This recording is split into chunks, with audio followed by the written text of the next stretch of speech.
Good afternoon, everyone, and welcome to MCC, to the newest event of the Transylvania Lectures series, titled Is Christian Democracy Still Possible in the Era of Political Radicalism? Evidence from the Hungarian and Romanian cases. My name is Kira Hosszú. I am a second-year student of International Relations and European Studies at Babeș-Bolyai University, and also a student of the International Relations School of MCC's University Program of Kolozsvár. We kindly welcome today's guests, Dr. Sergiu Mișcoiu and Dr. Máté Botos.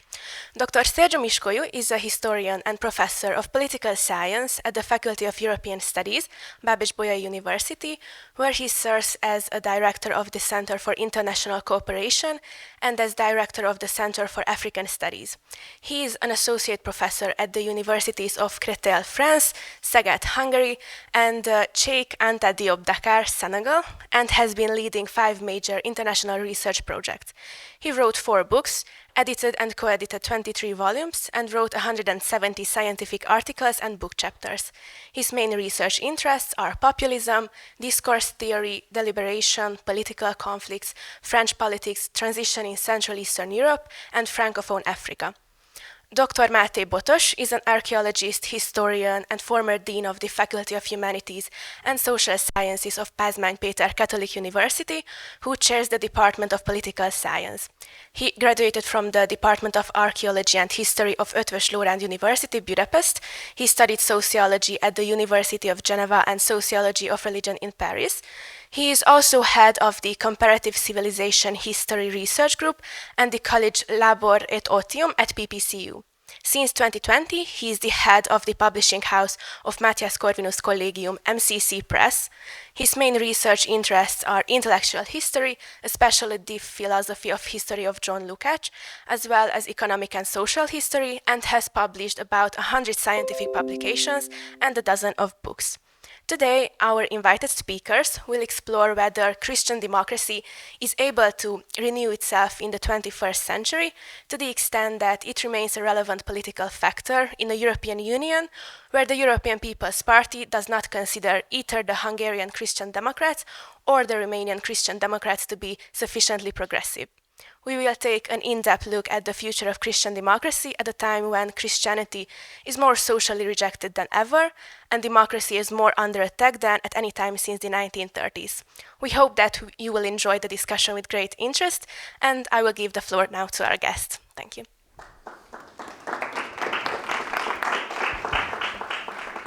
Good evening. Thank you very much for having me here. I would like to thank Máté for initiating this dialogue and also Hannah for organizing everything here, and all of you for being with us tonight. So, as we discussed with Professor Máté Botos at the beginning of this discussion, I will make a short introduction about the Christian democracy and the pathways towards Christian democracies and backwards from Christian democracy towards more populist conservatism in Romania. And he will do more or less the same with a focus on Hungary. This will take only 10 minutes for each of us, don't be afraid.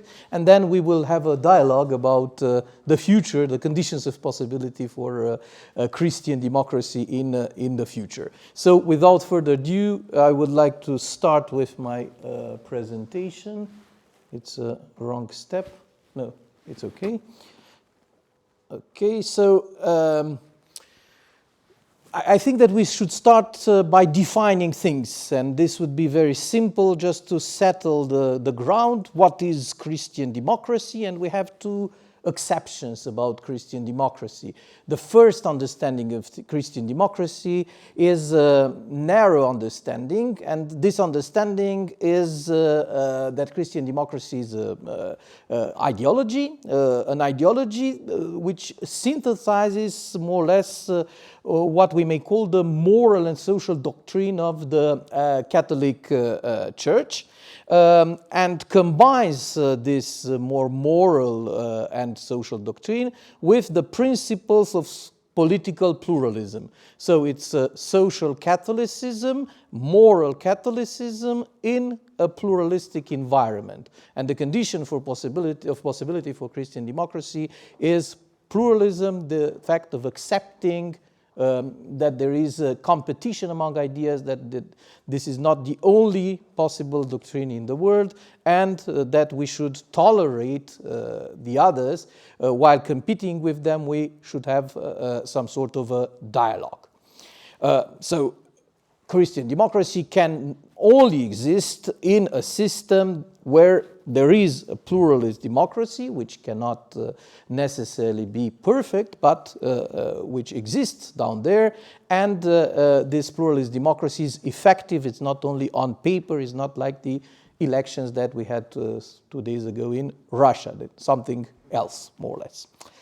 Now, there is another view on Christian democracy which is spreading today, and there is some sort of a danger in misunderstanding Christian democracy. I'm totally rejecting this second understanding, which is to say that Christian democracy is only a wider kind of understanding of the Christian principles, combined with the defense of the interests of Christian churches, whatever these Christian churches might be, Catholic, Orthodox, Protestant, Neo-Protestant, and so on.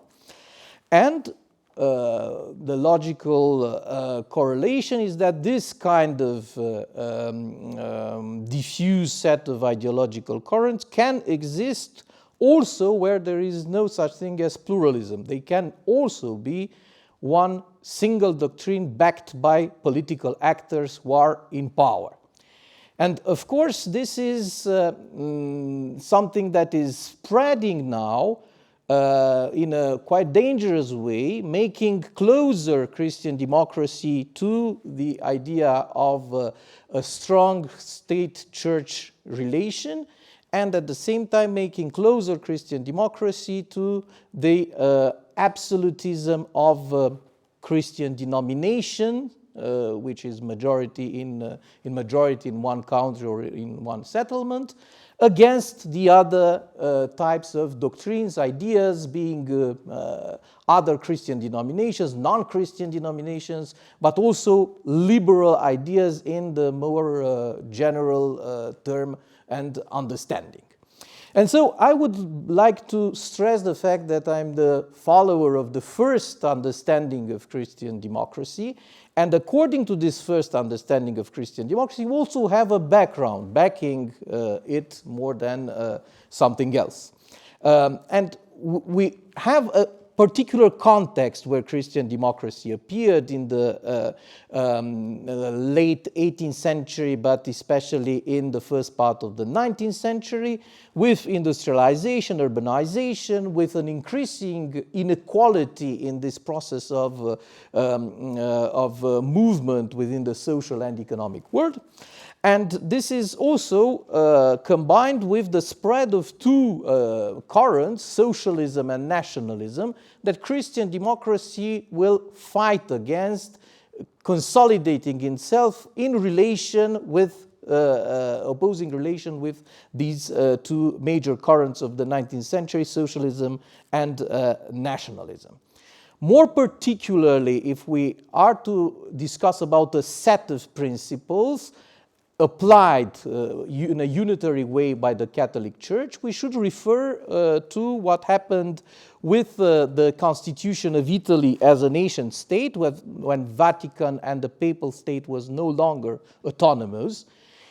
And after this phase, the Catholic Church, wishing to remain politically significant, not only spiritually significant, but also politically significant, created this kind of counterattack, which started to be what we know today as being Christian democracy, in order to remain valid and to keep its political power, not only in Italy, but also in other parts of the world, especially in Latin America, but also in Western Europe, in Central and Eastern Europe, where Catholics live, and so on. And so it's a combination between political Catholicism, which is understood as a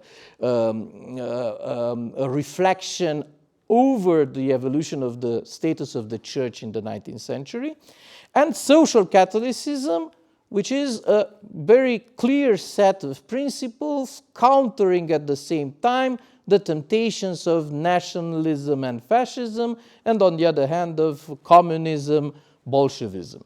So we have this historical background of the ideas of Christian democracy.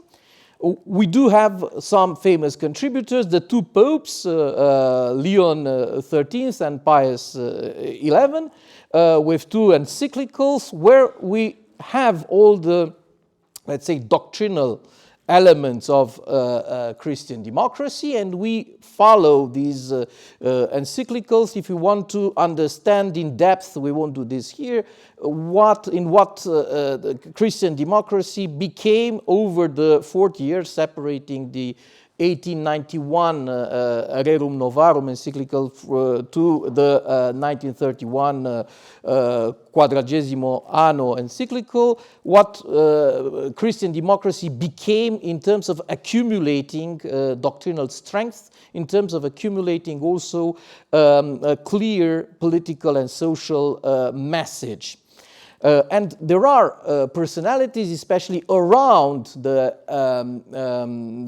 French social Catholic movement, like Emmanuel Mounier or Jacques Maritain, who both contributed to, let's say, refining and precising the elements of Christian democracy.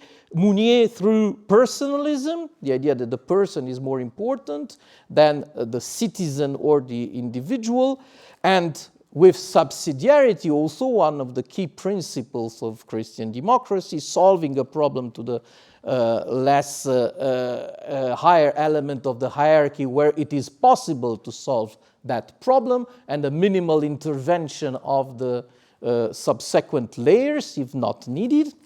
And with Maritain, we have the idea of an integral humanism, which is very close to the doctrine of the human rights extended based on Christian principles such as mercy and compassion. And then, of course, the idea of a common good, which exceeds all the other types of imperatives existing in a society, criticizing both collectivism pushed to an end and also individualism and egoism on the other hand. We had political actors embodying Christian democracy. In the interwar period, we did have moderate, centrist type of movements close to the Catholic Church, but also close to different organizations, foundations, and associations, especially in the center and central-right parties, especially in France, in Germany before 1933, in Spain before Francoism, and in Belgium. But then, and more importantly, maybe we had the post-World War II movement with the achievement of Christian democracy that could be contested in different ways, but still it's an achievement of Christian democracy, which is the foundation of the European communities. Because all in all, these European communities were the fruit, at least partially, of the single movement that united and acted as to an unison, which was the Christian democratic movement in different countries, France, in Federal Republic of Germany, Italy, in Luxembourg or Belgium, and then in the 1960s and the 1970s, widening in non-majority Catholic countries such as Sweden, Spain, and Portugal after the end of dictatorships in these two Iberian countries. So more or less, long story short, there is a doctrinal basis, and there is a bunch of historical developments that within Christian democracy, made out of the Christian democracy, one of the important currents, especially backing the European project, the post-national project, or let's say the meta-national project, as we want to see it in that period. And now the question is, and I will end, of course, by that, if Christian democracy is possible in the Romanian space, which is a very complicated question. And this is especially because, of course, everything that was related to Christian democracy was related first to the Greek Catholic Church, founded in 1700, which was, of course, a rapprochement of the Romanian elites of Transylvania to Vatican, a program of Latinization, a program of Westernization, in order to gain political rights from a political point of view within the Habsburg Empire. It worked at least partially. It resulted into changes, especially in the morphology of the Romanian language and also in the moral views of the Romanians, especially in Transylvania. But during the second half of the 19th century, the century of nationalism, the political movement of the Greek Catholics did not succeed to become a purely Christian democratic movement, in that it separated itself from the Christian democratic Western branches, especially because, of course, the national aspirations of all the peoples in the Habsburg and then Austro-Hungarian Empire, and nationalism, more or less, a long story short, gained over the Greek Catholic universalist projection that the elites in the 18th century thought about in order to consolidate an idea of Romanian nation in Transylvania. And then the party that was representative for the Romanians in Transylvania, the National Romanian Party, was dominated to some point by the Greek Catholics and shared to a high extent ideas and values inspired by the social doctrine of the Catholic Church. If we look to the programs and if we take a look on the debates in the parliament, the Hungarian parliament before 1918 and the Romanian parliament after 1919, while this party could not really live alone in Transylvania per se, because Transylvania became a part of Romania, melting the elites of this party into a wider political movement, and the merger in the 1920s with the peasant party of the Romanians in Wallachia and Moldova actually diluted completely this Christian democratic legacy or this message of the social Christianism in the party, and the new party became more or less dominated by its Orthodox branch. After 1945, as we know, there were massive prosecutions against the Greek Catholic Church, which was suppressed and merged in its essence with the Orthodox Church by an understanding of the Orthodox Church with the communist authorities.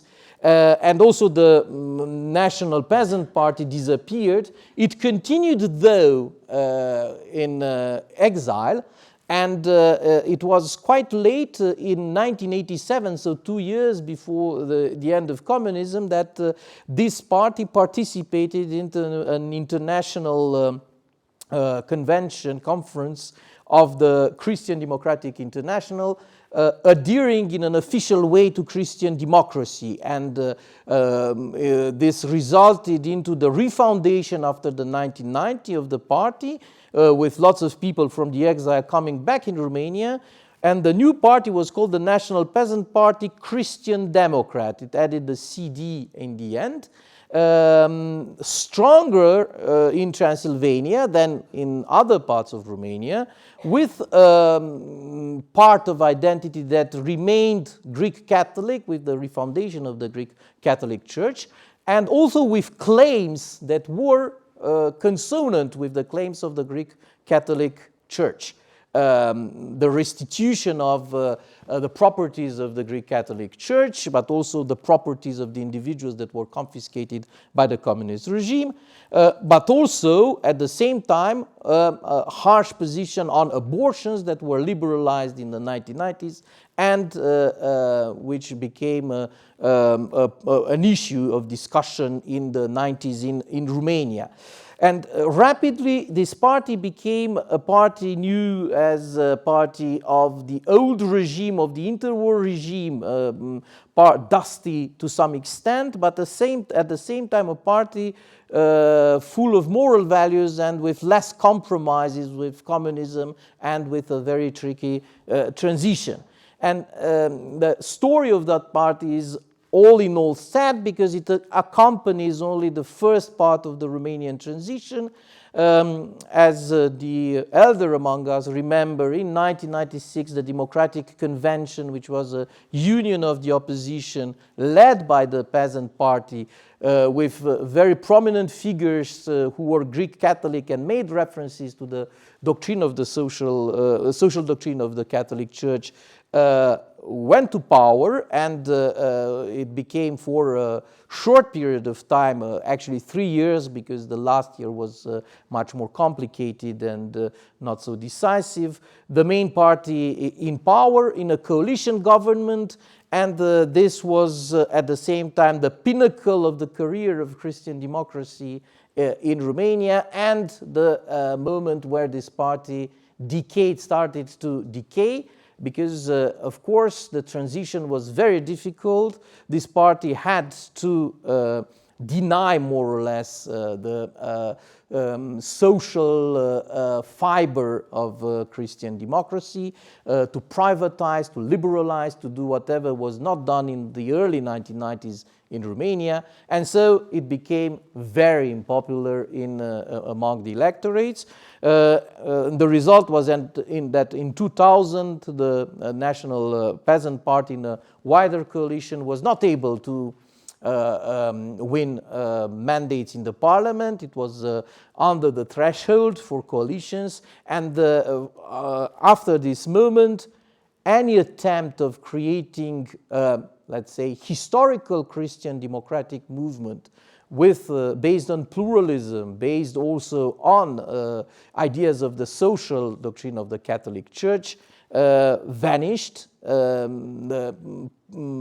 PNC became a pocket party, a party that was hijacked afterwards by different political entrepreneurs, and the entire electorate went towards what we may call conservative populism under President Băsescu, and then afterwards in different directions.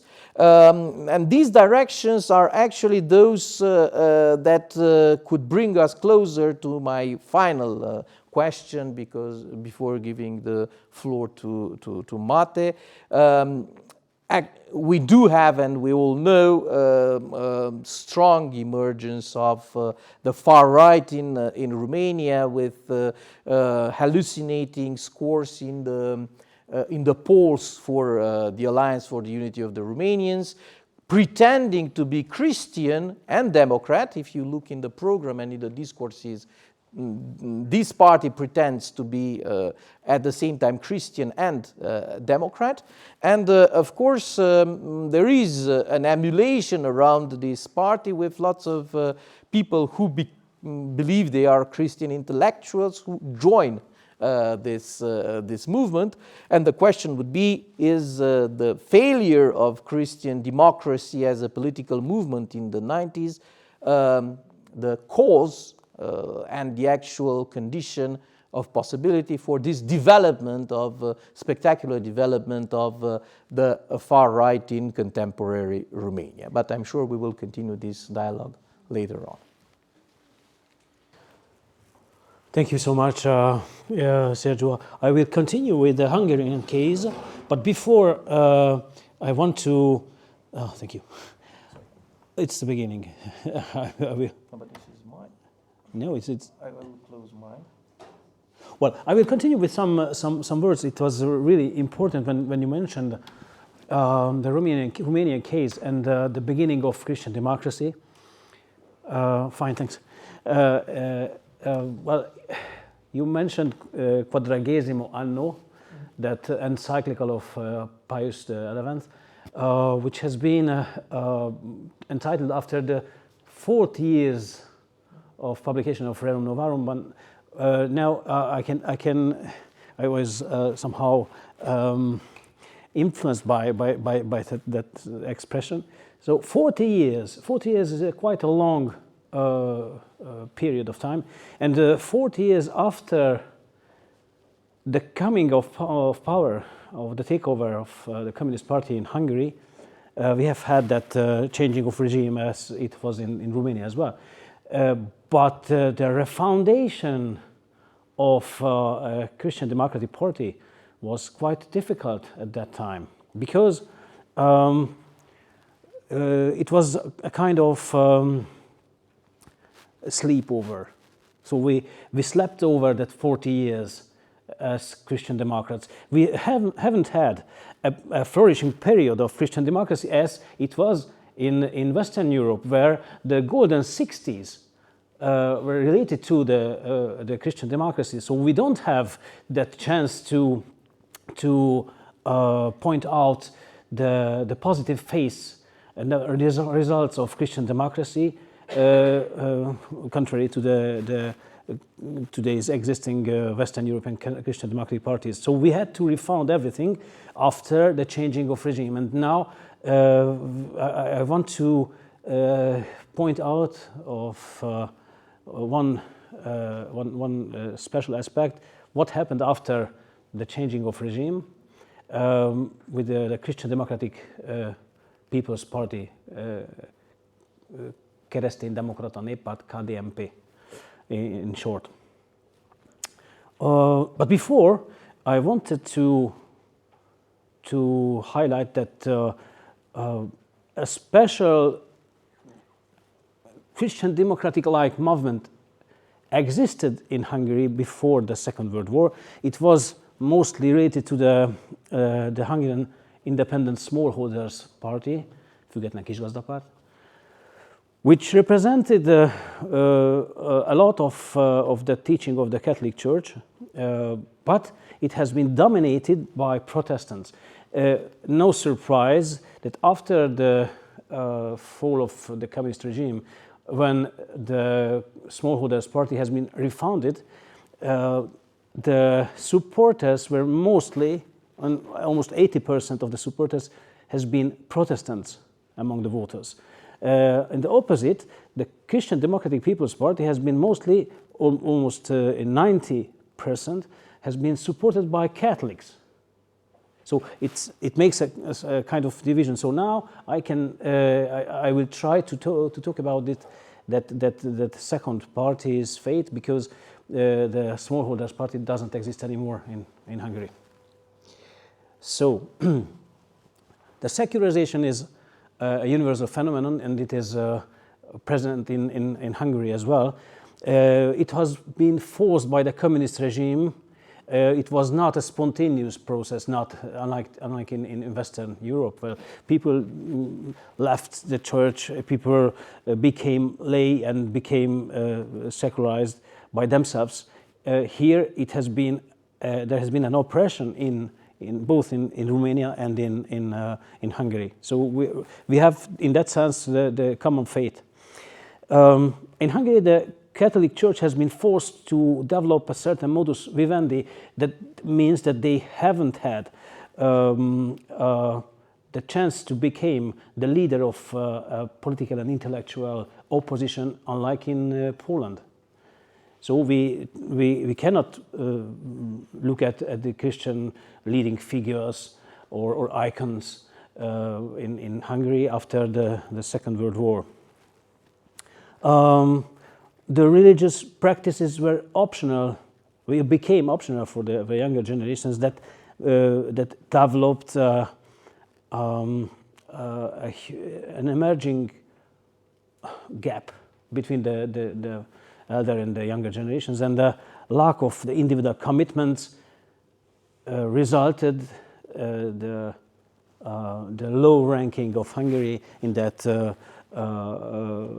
rank of religious practices, where Romania is the leader in Europe. So with more than 60 or almost 65% of the population is still observing their religion and still going to church, and they still respecting the religious practices.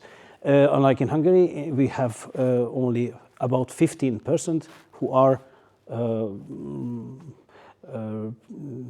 practicing their religion as the church or the Protestant churches are asking it. Well, it is the reason of that is because the religion is considered merely as a private affair, not just in the communist times, but today, and not just only by the communists, but by most of Hungarians. And it is also related to the famous Hungarian individualism, which is a typical characteristic of Hungarians, but also to the 20th century's history. After or at the end of the fall of the regime, the last communist government has shown some important gestures. The rehabilitation of the persecuted clergy has begun at that time, but well, at this time, the liberal opposition in Hungary, Szabad Demokraták Szövetsége, mostly, and also Fidesz, was harshly opposed to that rehabilitation process because they have had that thought that it represents a legitimation of Horthy era, and while under Horthy, the Horthy regime, Hungary has lost almost 600,000 inhabitants of Hungary because of their belonging to the Jewish minority, where the Jewish laws were applied to them. And Hungary lost the Second World War. So there is nothing to thank to the Horthy regime. But if we are comparing these different attitudes of that kind of rehabilitation gestures of the last communist cabinet, and the conservative opposition's point of view, well, we can declare the clear division between the different kinds of positions. So the conservative opposition represented by Keresztény Demokrata Néppárt or MDF or Független Kisgazdapárt, and on the other side we can have that liberal opposition. They represented two different ways, two different possible narratives of modernization of Hungary, because we have had, both Romanians and Hungarians, the same modernization process from 1947-48 to the end of the regime. That was called communism. That was an experiment which failed. What to do after the fail of these communitarian or collectivist regime? So we have had the double idea. A liberal or a conservative turning of these societies. Well, the Christian Democrats were on the conservative side. It is surprising because after the Second World War, when the Christian Democratic Party has been founded, until its not dissolution, but well, the communists forbade the functioning of that party, which has been still existing. So it existed during the communist time, but didn't take part of the political life in Hungary. Well, that first Christian Democratic Party after the Second World War was a very progressive party. It was even accepted in certain sense by the communists, by the Soviets, by the Social Democrats as a possible ally. It hasn't been the case from the side of its founder István Barankovics. But also he has been in opposition with Cardinal Mindszenty. Mindszenty hated openly the Christian Democrats by saying that they are preparing the way to the communism in Hungary. Meanwhile, they were in opposition to communists, and they has been eliminated after. Well,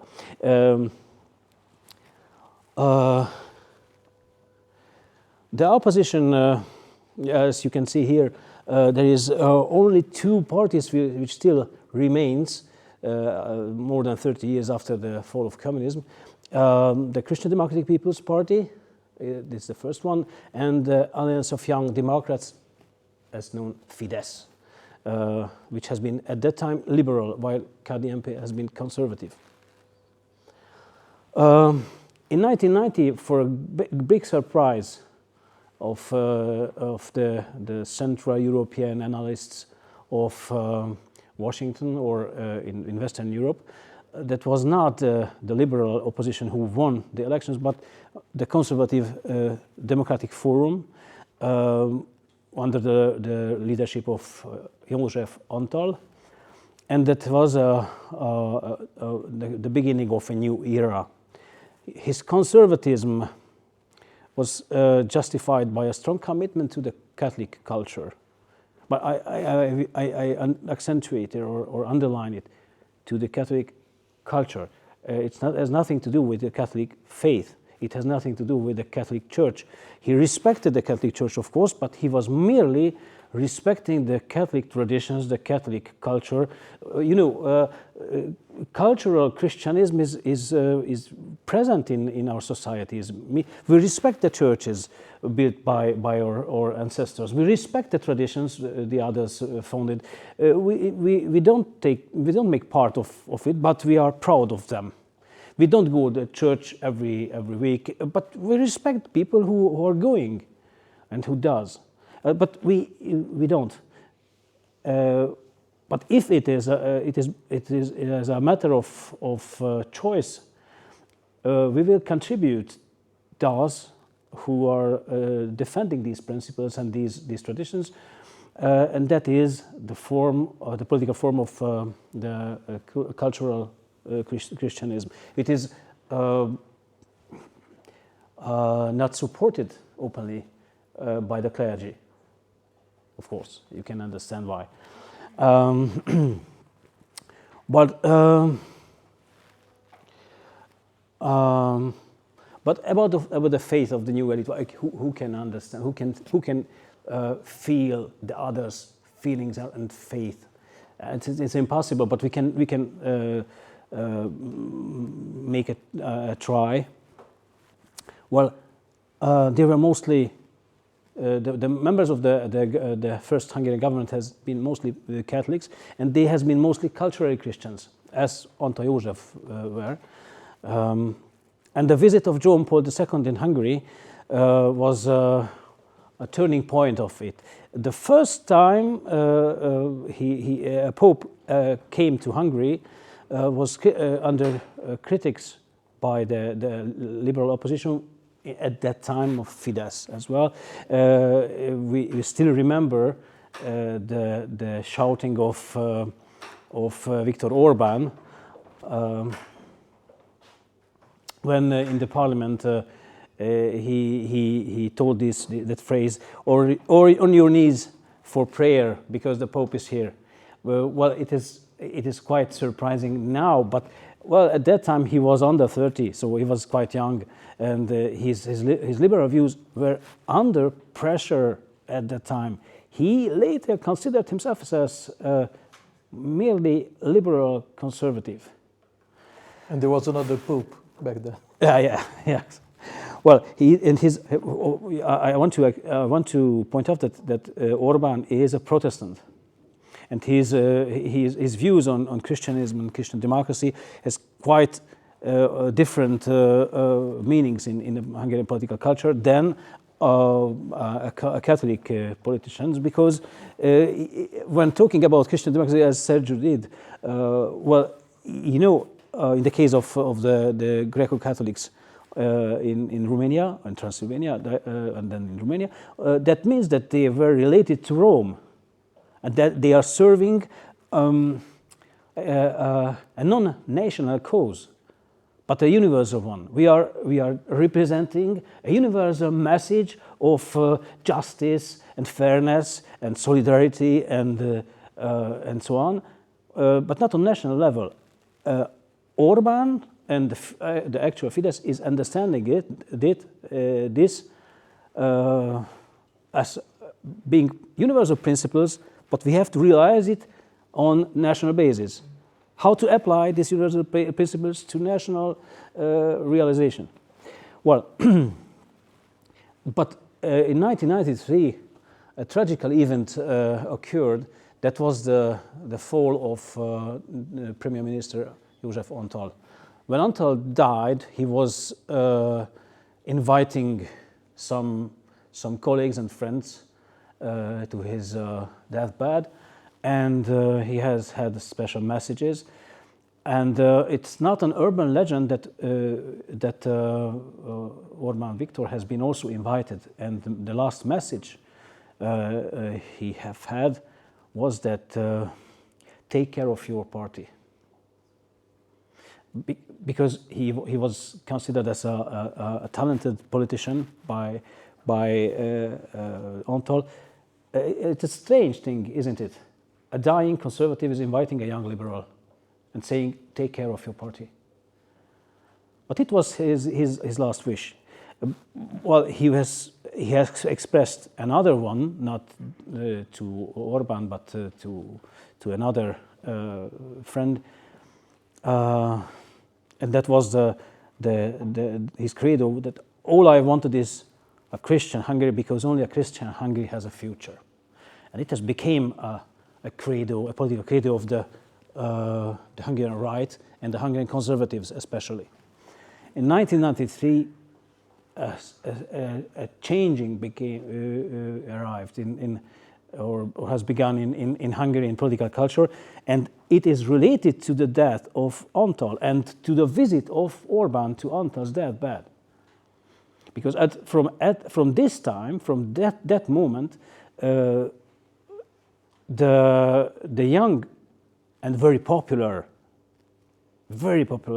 Orbán considered himself as being opposed to the wide liberal principles represented by his party in the early 90s, and he considered himself as a conservative liberal, and then he became very unpopular in media, and meanwhile he prepared the transformation of his own party from a new liberal party to a moderate conservative one. It has arrived in 2001 when he officially left the Liberal International and he joined the European People's Party. There's an interesting problem where he was representing the Hungarian right, or was he representing the Hungarian conservatism, or was he representing the Hungarian Christians acting in politics? Well, in a certain sense, yes, partly, but in a certain sense, no, because in the 90s we still have had different politicians who were openly Christian, but he was in opposition. They were in opposition. And now, after the first government of Orban, the first cabinet of Orban, that clear distinction appeared in Hungary. Whether you are Christian and you are supporting the national causes and you are for Fidesz, or you are against both. And that means you are belonging to the opposition. So other people mostly supported that transformation of Orban and his party because they saw in Orban's figure the incarnated anti-communism. He was, without any doubt, the first one to when it was the celebration of the execution of Imre Nagy and his fellow martyr friends on the Heroes Square in Budapest, when shouting, "We cannot talk about freedom once when the Russian Soviet troops are in Hungary." Well, it was the beginning of resistance, a certain resistance in Hungary. He was considered as an anti-communist. And that's why other people who refused communism voted for him. But also many believers turned to Orban because he was representing Christian democracy when it hasn't been advantageous to him. Before 1998, before coming into power in Hungary, he was criticized from every side. Even from conservative sides. The true conservatives saw themselves insulted. What he wants, the newcomer, he will explain to us what conservatism is, and the others, the liberals, treated him as a traitor, or the socialists saw in him a populist. Well. But talking about Christian democracy instead of talking about Orban.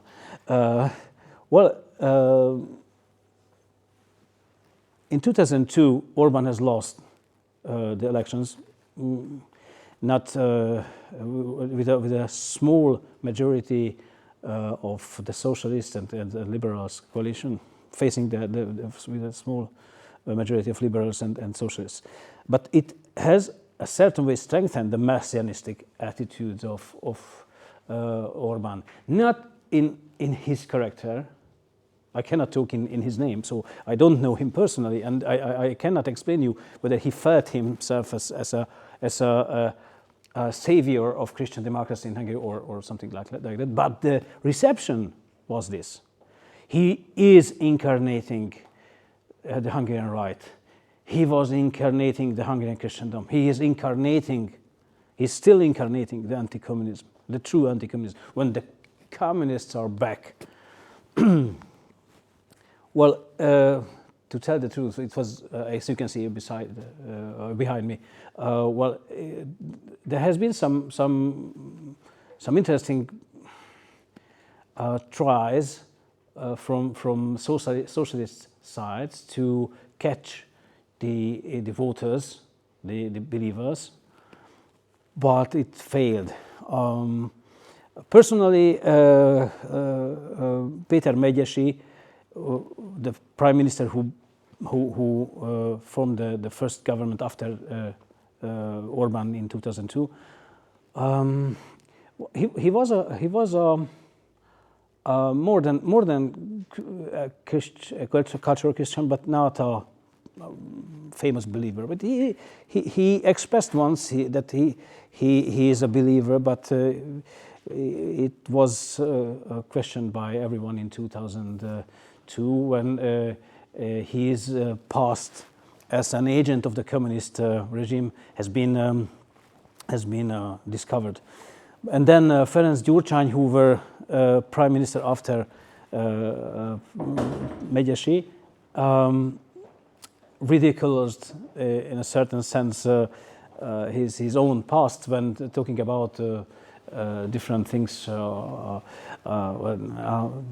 about the Catholic, his Catholic confirmation of his faith. He confirmed several times, as he said. So it was quite ridiculous. But you cannot say that the opposition parties couldn't see, and they didn't try to involve religion in politics, but they failed, and then they left it, and it has become. It's really that Orbán became the true Christian leader of the then opposition now, and then in 2010 he won the election with the Christian Democratic Party. How it is possible? Christian Democrats don't take part of the elections individually. They are the allies of Fidesz. There is a union of two parties, and now in Hungary, that union of the two parties are governing Hungary. We are often talking about Fidesz regime in Hungary from 2010, but in reality, that is a Fidesz and Christian Democratic Party's coalition or union, which is in reality. They have had a majority of 2/3, and with that 2/3, they were strong enough to create a new constitution. That new constitution guarantees the Christian values and traditions in Hungary.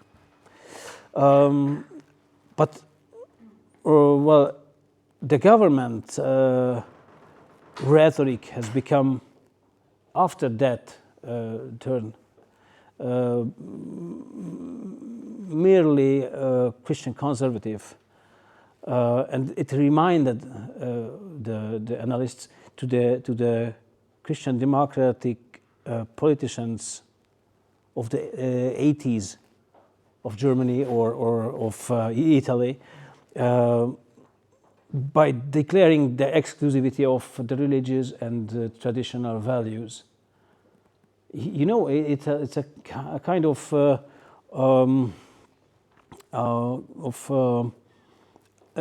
lack of synchronity in Western and Eastern European social transformation. So we are using in the 2015 the words and expressions and narratives of the 1980s of Western Europe. But then there has been a double challenge arriving in Hungarian politics. First, the migration crisis, to what I think Orbán has gave the right answer compared to the other politicians who were merely positively accepting the migration crisis. He was opposed, and he's still in power. The others disappeared since. But not only that is the reason why I think he was right, but for other reasons, but it is not up to this discussion. But what I wanted to say is the second one. There has been a conflict within the party, a conflict after which Orbán became even more conservative and openly conservative. But some other fellow party representatives were even becoming more conservative than the Catholic Church itself. So it was really shocking when Zsolt Bayer, who is the proud owner of the fifth party card of the Fidesz, he was written an article in which he considered the Pope as a silly old man because of his attitude on migration.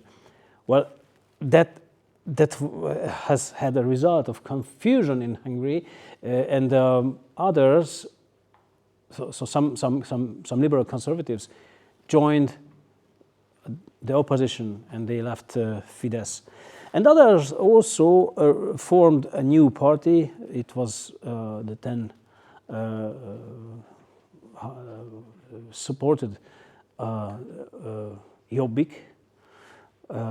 It was not an extreme right party. It was in between center right and extreme right, but definitely it wasn't an extreme right party. But his leader Gábor Vona expressed his option for the Christian and the democratic values, and that has meant that there is a Christian democratic political force in power in Hungary, but also we have an opposition party with 20% of the voters' wishes, which declares himself or itself as being conservative and being Christian and democratic as well. So, well, I have no time to express any other things, but just some concluding remarks.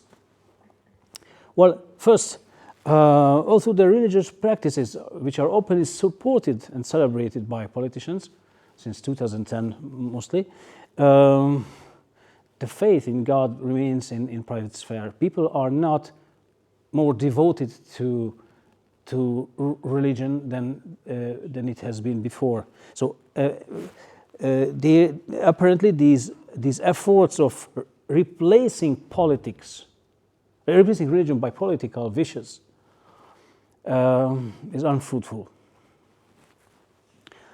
Since 2015, politicians are mostly reserved on their spiritual convictions, and then they are not speaking out on their own faith or experiences. What is more important that the respect of Christian values is expressed on one hand openly, defended and protected by the Constitution and so on. But on the other hand, these principles are expressed in secular terms, in laicized forms, such as pro-life laws in Hungary, such as the traditional understanding of the union of a man and a woman. So politics in Hungary involved religion during the Orbán era, but it also devaluated religion in the eyes of the new voters, the young electors, because they seeing mostly the lack of separation of church and state in that cooperation between the traditional churches leaders and Orbán, and that expressed wish of supporting and defending Christianism and Christian traditions in Hungary. It appears to them as a purely political wish to which the official church representatives are just assisting, and that is the underranking of religion and the churches in Hungary in their eyes.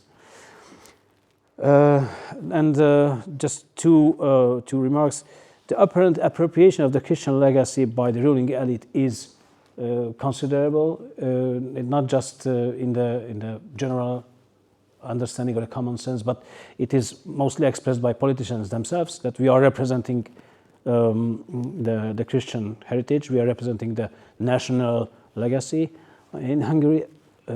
So that's they're both great values, and it is also very important to observe that in Hungary, Protestantism is gaining power in politics. Although the majority of Hungarians, not today, but last year's recension are representing less Christians and less Catholics in that statistics than 10 years before, but we can say that the majority of Hungarians are mostly Catholics, 64% of the population. And only 24-25% of the population are belonging to the Protestant churches. And 5% of Lutherans and 20% of Calvinists. Now, these Calvinists are in power in Hungary, and they are ruling the country because the president of the Hungarian parliament is a Protestant, the prime minister is a Protestant, and even the head of state is a Protestant. And this is strange. It is the first time in Hungarian history that the three most important actors of Hungarian politics are Protestants, while the Catholics are representing the majority in Hungary. What happened?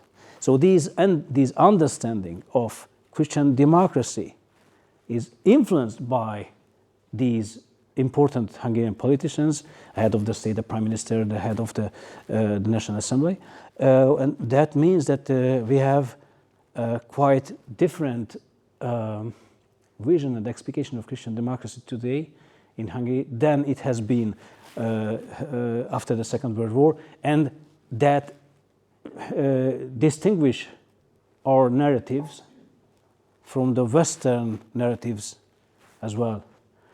Thank you for your attention, and now we will continue with Sergiu with different questions. So I've had a lot of questions, and I want to put some of them because I'm considering that we are a bit late.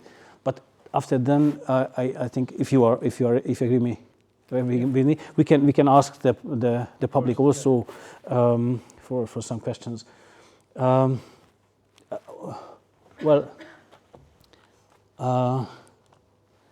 What I wanted to ask you is excuse me, I was using yours. Yeah, but I give it to you. No matter. What I wanted to ask you: what social structures and realities determine Christian democracy programs in one country and in other, in Romania and in Hungary? Well, if you can answer to the Romanian case, I will try to answer to myself the Hungarian case. Yeah, thank you for this presentation, also very, very interesting and comprehensive, and for the question. So I would rather be in difficulty to answer in the Romanian case, seeing from nowadays, because there is no such structure for the moment. So we do have some associations, some NGOs, some foundations. We do have some networks, but they are quite weak, and they are, of course, in an overwhelmingly Orthodox country in minority. But historically, I would say that, especially around the Greek Catholic Church in Transylvania, there was an entire network, and it was an entire, what we may call also some sort of an alternative society to the majority Orthodox society, even, I would say, in the interwar period, when the structures of resistance of the Romanians in Transylvania of Greek Catholic confession were built around this micro-communitarian way of living, which was an alternative to what was seen as being something desired for centuries, but not really the dreamlike word that they wanted, the unity of the Romanians, because there was and there is a huge literature, lots of frustration and suffering, especially among the Romanians. I don't discuss here about the Hungarian minority in Transylvania, but among the Romanians after the merger of Transylvania with Romania, because the words were very different. The moral standards were very different, the habits were very different, and so on. So I think that if we want to place exactly historically a moment, it would be rather the moment of the second half of the 19th century, and especially the interwar period, when there were structures of resistance, microstructures of resistance coming from the grassroots society, from the NGOs around the churches, from the associations, from the farmers, from the different urban areas, from the teachers' networks also, giving and popularizing a message that was different, alternative to the one that was seen as being the majority's discourse, especially as the elites were in many cases coming from the south of Romania, and they were seen as being still strange from strangers from the point of view of the local Transylvanians. But apart from that, I think that what communism succeeded to do was to dismantle all these structures, and their recreation was very difficult after the 1990s. Yeah, that's the same in Hungary, by the way. So, as I understood you correctly, it's about the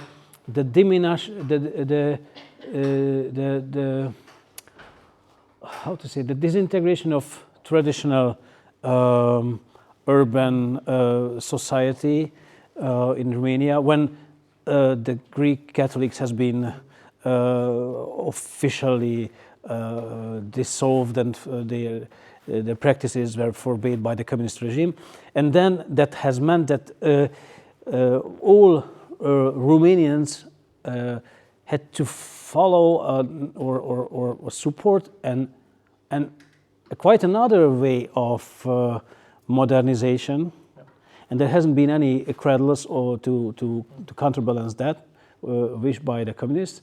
That is the same in Hungary. When János Kádár, the later Prime Minister of Hungary after '56, when he became Minister of the Interiors after the takeover of the communists, his first act has been to forbidding any civilian association, each and every. Football clubs, just caritative associations, everything. Because it was up to the communists who to decide who is to be tolerated and who is not. And there has been, of course, very few to be tolerated, such as football clubs or association of readers, for example. But there has been not very few. Well, and then if I understood you correctly, the diminishing influence of Greek Catholics on Romanian politics has meant that we have in Romania another political vision or another pathway to follow to the modernization after the fall of the regime and and especially after the fall of the Christian Democratic coalition. Yeah. So the attempt of transforming the National Peasant Party into a Christian Democratic Party with all the elements of Christian democracy, and there were efforts to do so, even doctrinal efforts, so taking elements from the social doctrine of the church, importing even personnel who trained the leaders of the party, especially young leaders, in the spirit of Christian democracy. There were efforts to transform the party really into a modern Christian democratic party.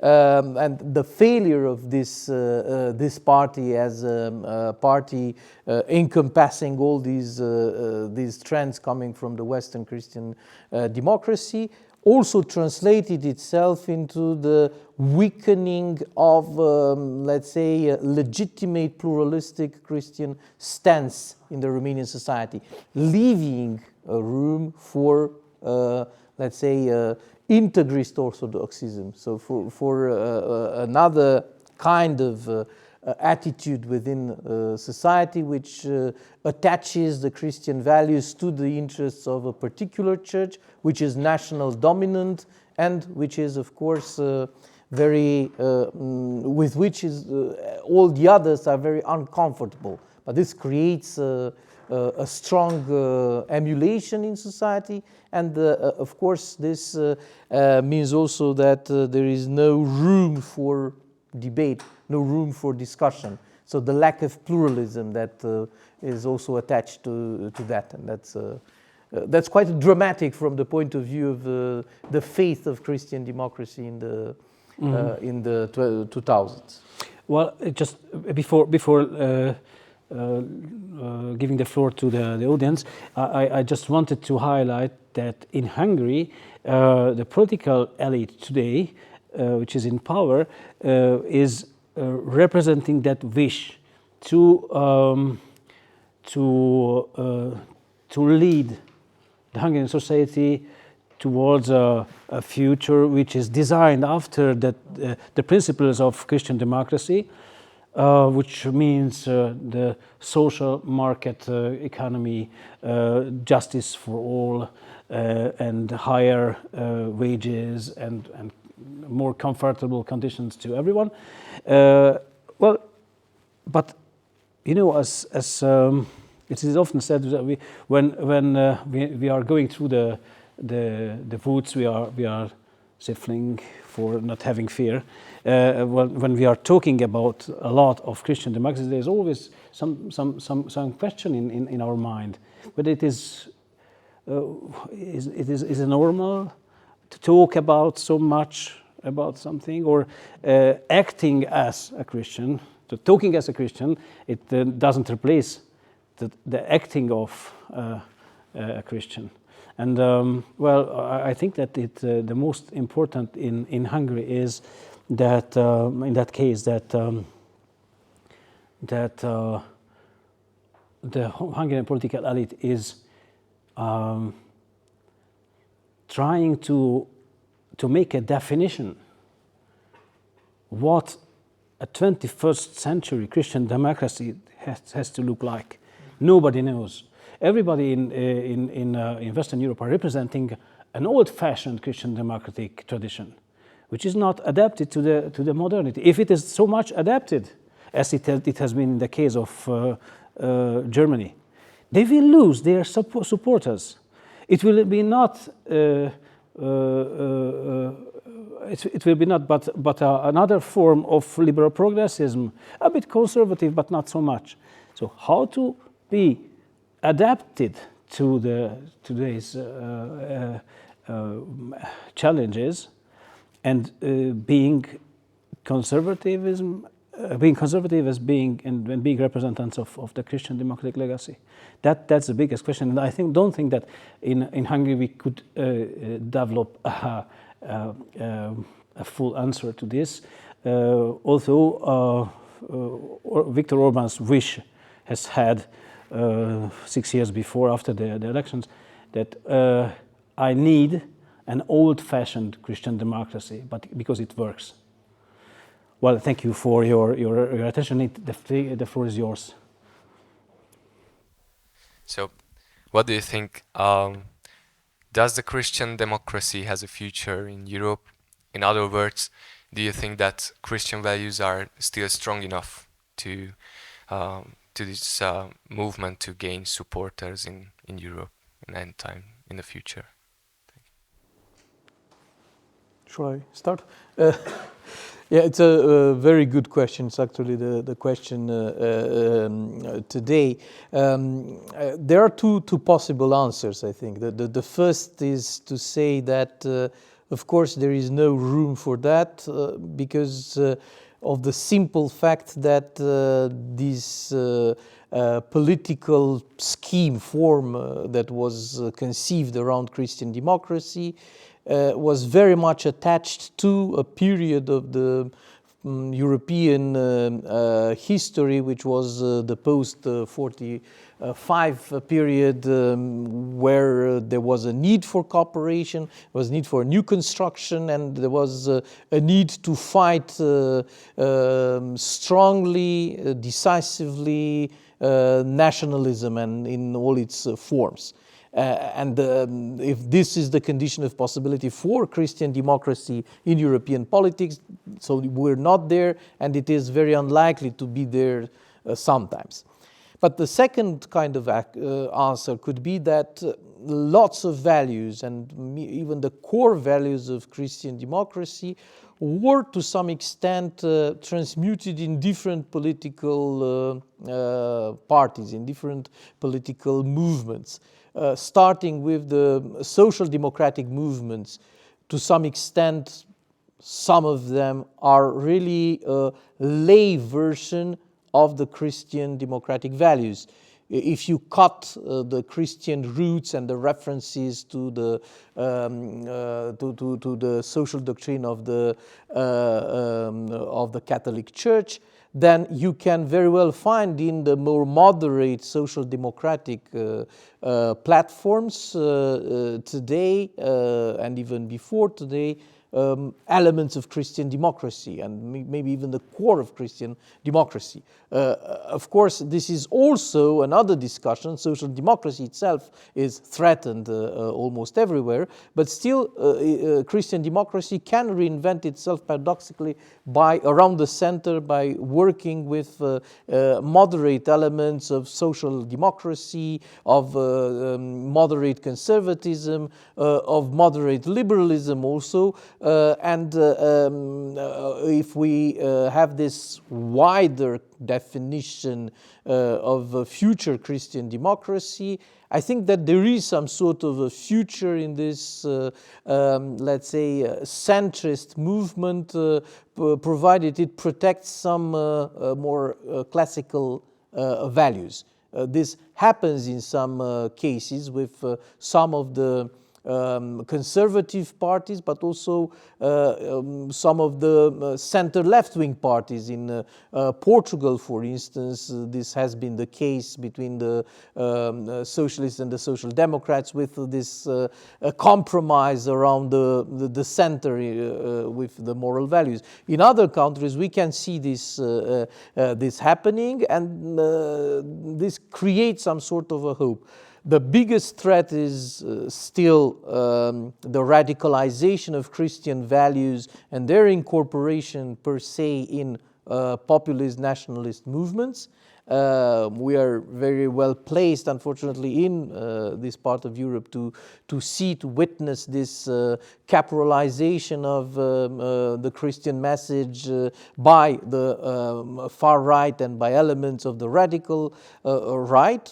And if this is electorally successful, this could be a serious blow to this possibility of still the remainings of Christian democracy to count politically somewhere in Europe. Well, I wanted also to add some remarks to Sergiu's thoughts.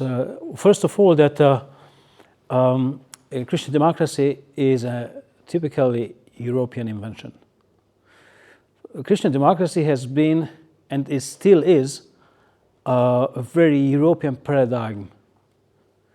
But as the world is transforming, as much it is becoming bigger, and some continents, as Africa, has becoming more important than it has been 100 years before. Now we can say that as the Catholic Church or the Anglican Church or other Protestant denominations in Africa are gaining power in the world church politics, so of their own respective leadership, we can say that Christian democracy is also transforming in these regions.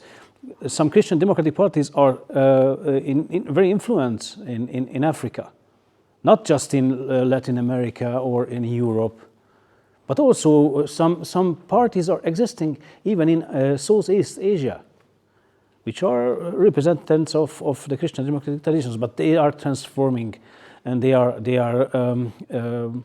living a difficult period of transition, because a European paradigm is becoming universal. That means that it's a transformation, and we are losing some elements, and the others are gaining some elements. That's the second remark of my side, is that when transforming these paradigms, we as representatives of the original meanings of the paradigm, we are representing a European paradigm, Catholic, a traditional Catholic, a 19th, 20th century Catholic paradigms. But the majority of the voters in the world, in Africa, even in Europe, and even in the United States or everywhere else, they are understanding these messages a different way. And we are frustrated, as we are frustrated in the transformation process of the Catholic Church. Some traditionalists are even declaring illegitimate the Second Vatican Council. And the progressists are saying that is not enough. We have to promote other newer transformation processes in the Catholic Church. That is the same thing which happens in Christian democracy. For example, to tell you a very impressive transformation or potential transformation is that Christian democratic values are appearing in Islam.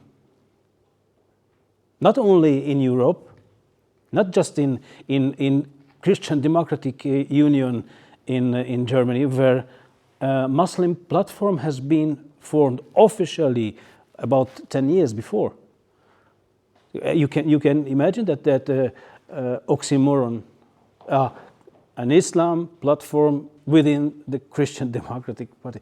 Well, that is just one superficial phenomenon, but the other, but in global sense, the postmodern modernization of Islamic societies called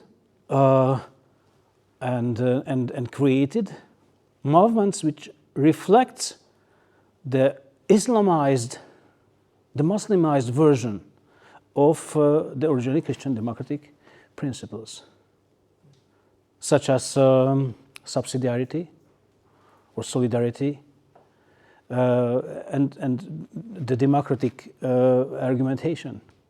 So that's if I want to give you an answer, I can tell you that Christian democracy has a future, but probably not in the form we know it today.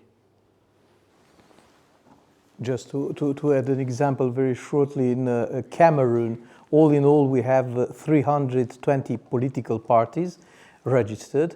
29 of them are Christian democratic in their names, and 4 of these 29 are in majority in the northern part of Cameroon, where the Muslim population is much predominant over the Christian one. So, quod erat demonstrandum. Yeah.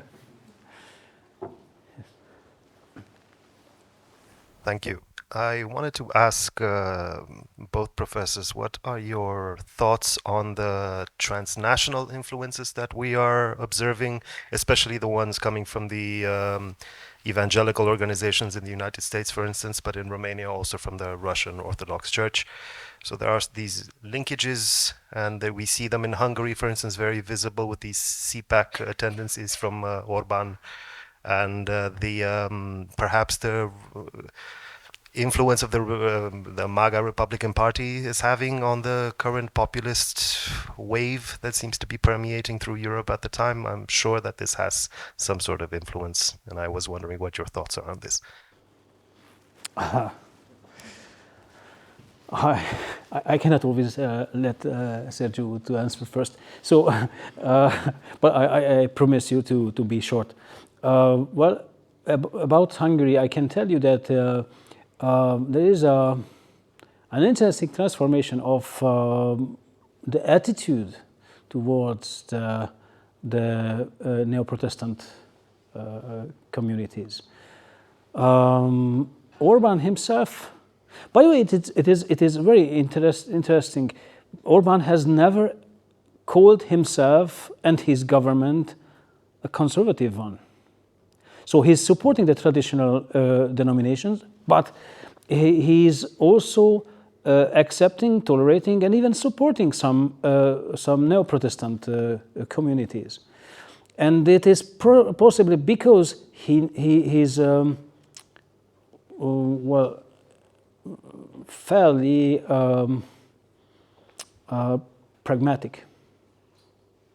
If there is a community, as the community of faith, hitgyülekezete, if there is a community which has more than 100,000 supporters in Hungary, and even though it is a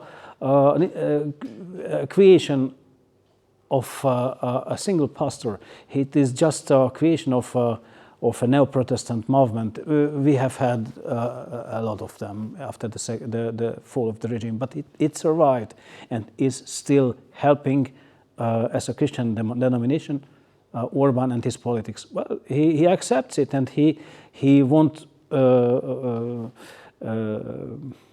disfavor them because they are not traditional communities.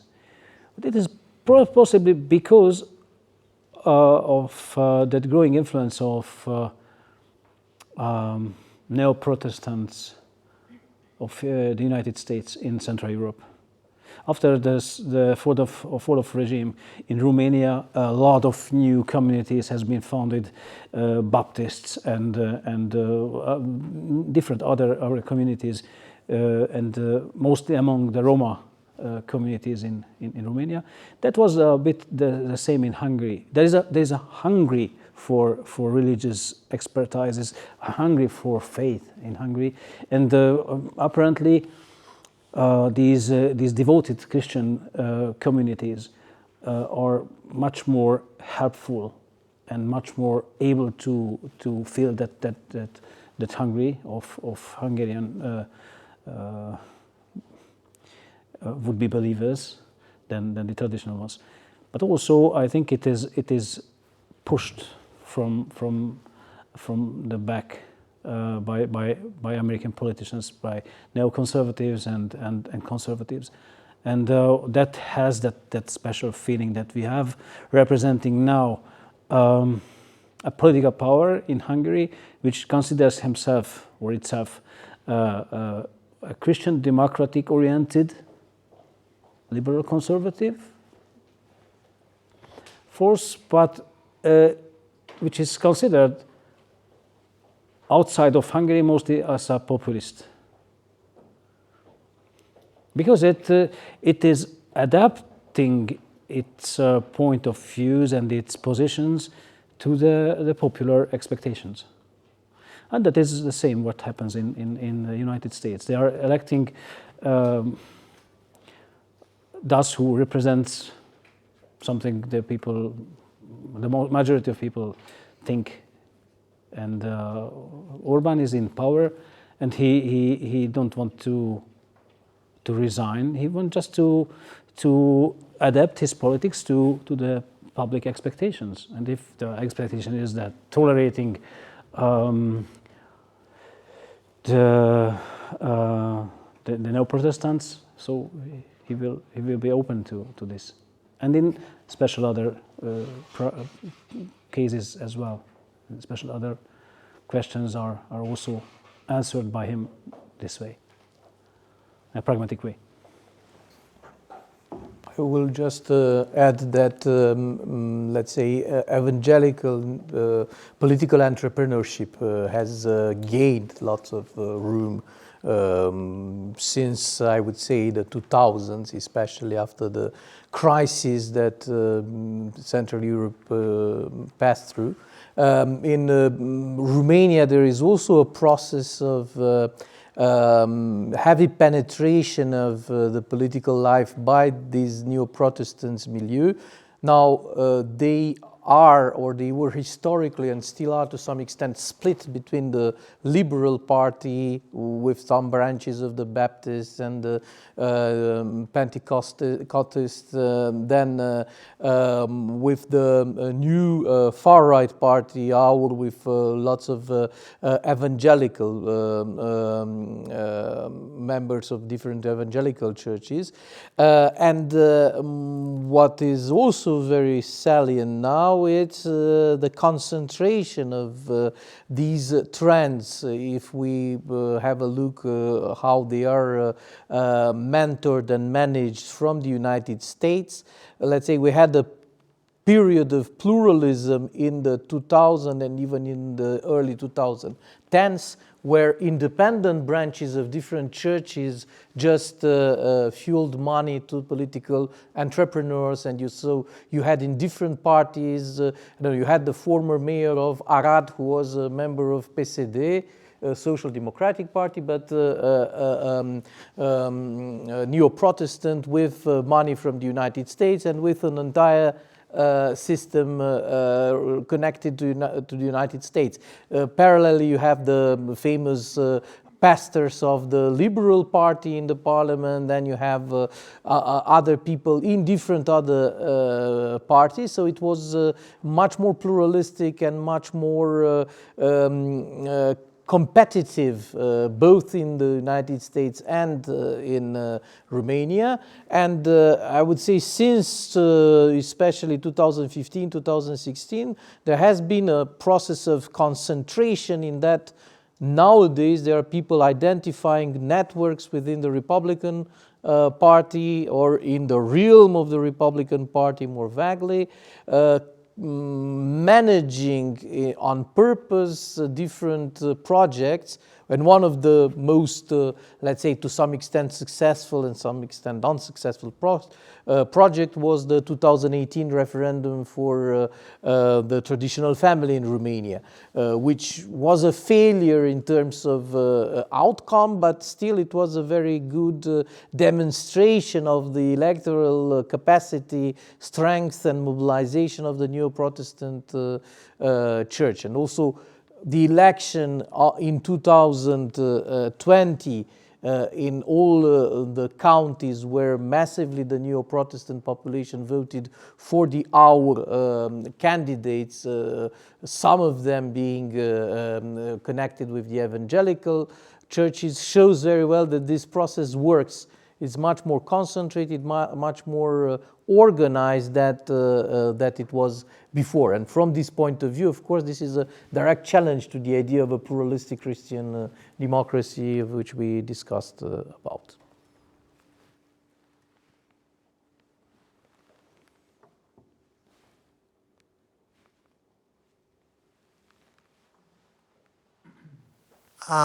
Hello. Well, you have mentioned in the previous answer that Orban does not necessarily call himself conservative, and he doesn't really criticize other neo-Protestant movements, which brings me to an idea that maybe it is more about the anti-left sentiment and this increasing opposition towards social progressivism. I wonder, my question is to both of you, that can we question the future of Christian democracy from this lens of the increasing opposition towards social progressivism? And if yes, how does it reflect itself in practice in Romania and Hungary?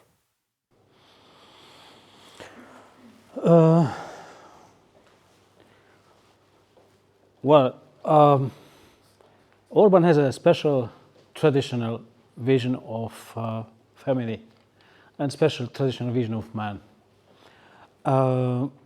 This is not surprising. We can find a lot of similar representatives of in politics in Europe of these visions, but he's the only one who's in power since 2010. So he is reinforced in his reflections that what he represents is what most of Hungarians are wishing.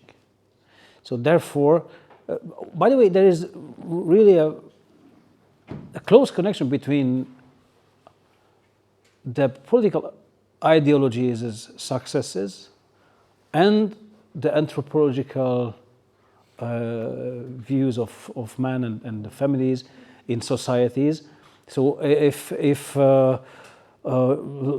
in northwestern Europe, people are leaving their homes after being adults and being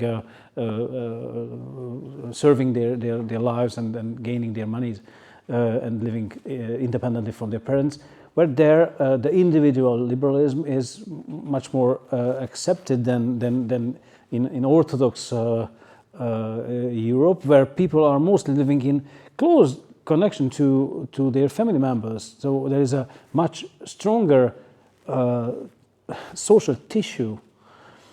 So Orbán has that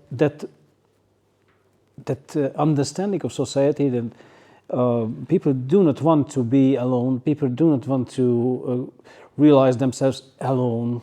They do not want to leave their countries or their homelands, and they want to be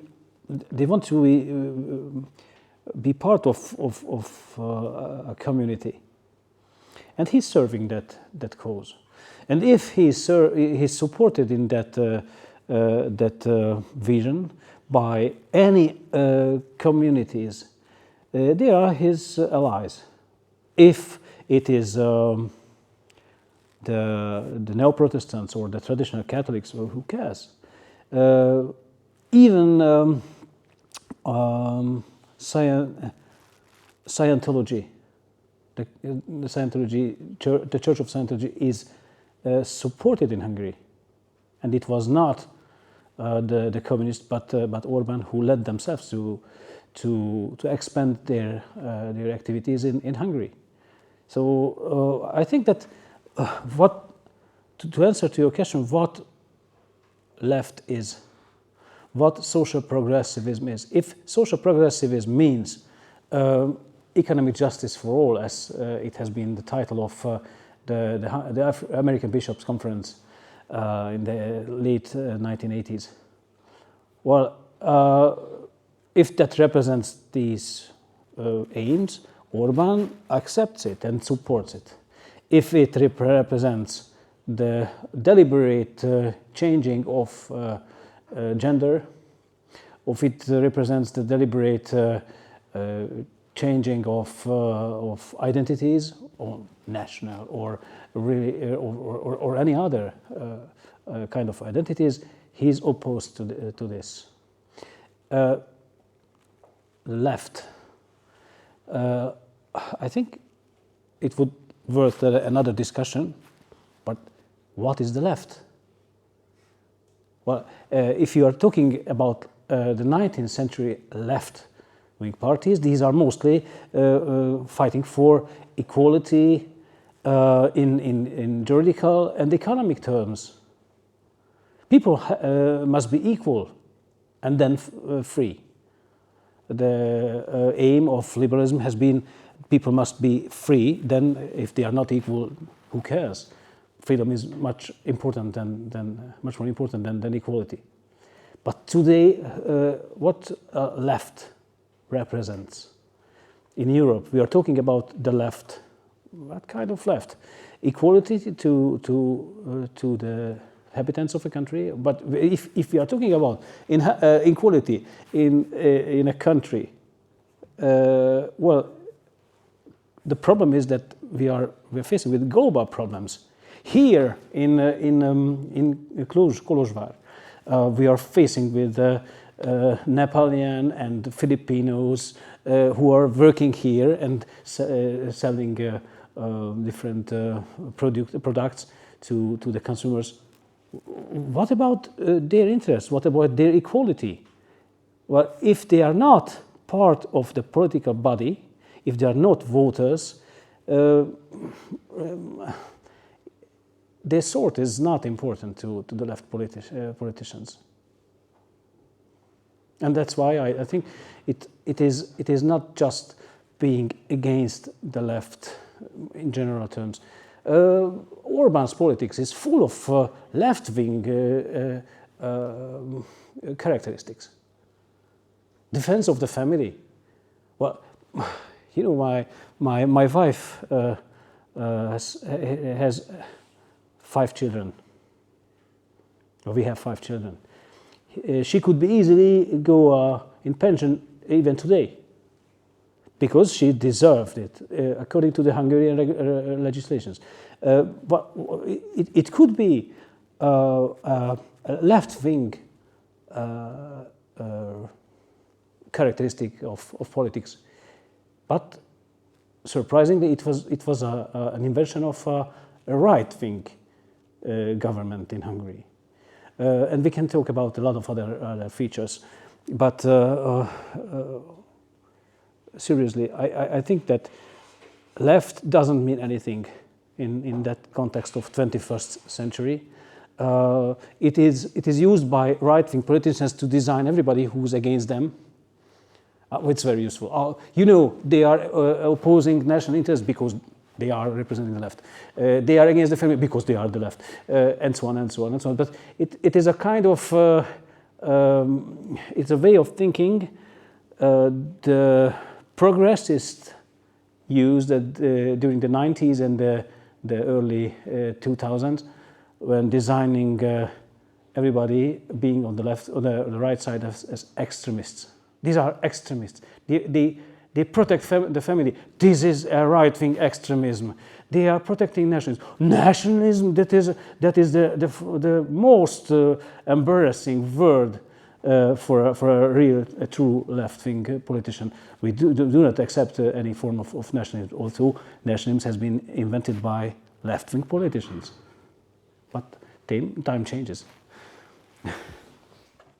I will try a very, very short answer to your question because it's late. Excuse me. No, but to cover the topic, I would say that there are maybe we should differentiate between progressism and the left, especially in the case of Romania, because most of progressive ideas are defended by people who are in, let's call it in a non-pejorative way, the hipster-like milieu, which is not at all left-wing in terms of economic and social behavior, but it's a universalist, it's a lay milieu, it's a techno milieu, and it's also a pro-European environment. And these are, on one hand, of course, under the guns of the very traditional conservatives. And this is also the reason why there is a disconnection with the traditional left-wing redistributive policies that the state and that normally the social democrats or the socialists should conduct. But things are quite fuzzy because lots of difficult neoliberal reforms have been implemented by the social democrats in Romania in power. So not everybody considers them as being the left wing. This is the least I can say. And especially nowadays in the great coalition with the liberals, things become really very complicated. And against this bloc, which is not economically on the left wing, but who is denounced as being to some extent progressive, which is not really progressive at all, that this discourse, which is essentially ultra-conservative and anti-European, is built. So I think that in Hungary it's much easier to use anti-progressivism in terms of cultural ideas and ideological stances as an adversary than in Romania because of the lack of people and lack of, let's say, salience of progressivism in on the public agenda. Just one remark to complete this. There has been for a long time a clear division between social democracy and Christian democracy. Now it seems to be disappeared. Thanks to the great coalition of Germany, where social democrats has been those who doesn't believe or doesn't practice Christian traditions, and the Christian democrats who are not social democrats but who are devoted to social justice and equality. You know, today these margins, these gaps, that are quite different than before, and just one thing. I truly think that left is characterized by the intervention of an institution, the state or state-owned instances. So I think in Europe, mixed economics has had the biggest success during the second half of the 20th century. And now we have these progressists who say, no, the state is not a good owner. We don't need the state intervention. We have to be more progressive and more deliberate to let people to choose and do not regulate too much the market.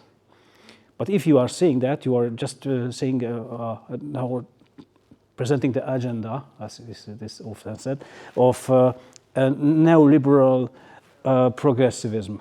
But if you are saying that you are supporting the rights of people, the different rights of different communities, different minorities, different type of individuals, and you don't care about economics, you are representing something which is considered as being left by the conservatives. It's culturally the wish to transform society. And that's why we are often talking about in Hungary as left liberals. The left liberalism is that these hipsters leftism, which has nothing to do with social justice and social realities. I think we have to end, but we allow Attila to ask his question, isn't it? Thank you. I just wanted you to ask you both, Professor Mișcoiu and Máté, do you think that decision makers like our president still read any of these books about Christian democracy while they decide? Or in another word, if the MCC press would ask you both to edit a book, a reader about Christian democracy, which thinkers or which text would you include in that textbook, that reader? And would you suggest the students or the decision makers to read not only Jacques Maritain, Máté? Are there living thinkers about this? Thank you.